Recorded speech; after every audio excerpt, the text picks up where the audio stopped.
Good morning and Assalamu alaikum. I am Rabia Malik. And today we will move towards our lesson number 17. And the lesson name is Prophet Ibrahim alayhi salam.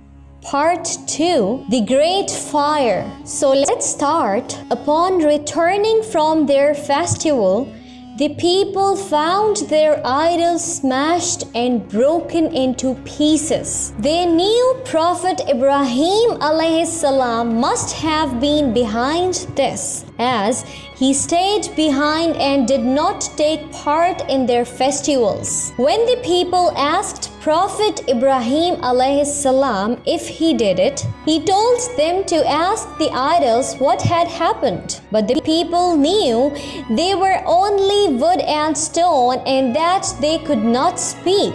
The people understood that they were in the wrong, but their hearts were sealed to the truth. Instead of admitting they were in the wrong, they became even more arrogant and moved further away from the truth. They wanted to punish Prophet Ibrahim alayhi salam for showing how foolish they were. As they were thinking of what to do, they came up with the idea to throw Prophet Ibrahim alayhi salam in a great fire. Burn him and help your gods, they said to one another. The people began to collect lots of firewood from everywhere. They thought that their gods would be happy with them for doing this. The people kept on collecting the firewood as the days went by until the fire became so huge that nothing like it had ever been seen before. The fire was so hot that no one could go near it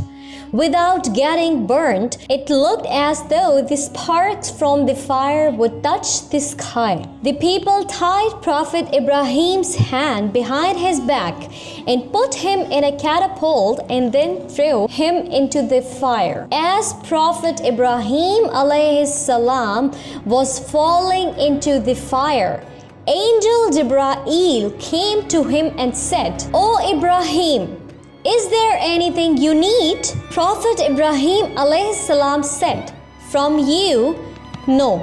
Prophet Ibrahim alayhi salam had trust in Allah and only asked Allah to protect him.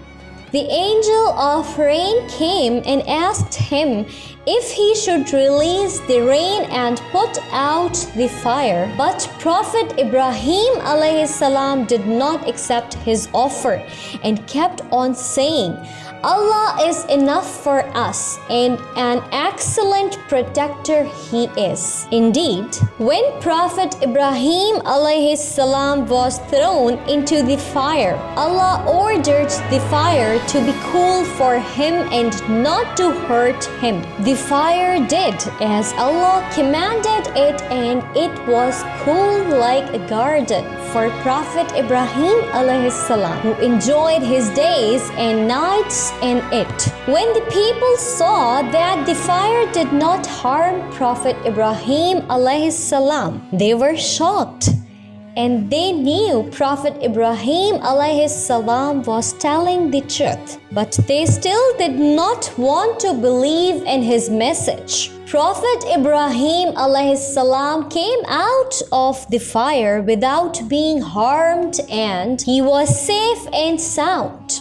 This is how Allah helps those who believe in Him. The people failed to defeat Prophet Ibrahim alayhi salam, and their plan to burn him into the great fire did not work.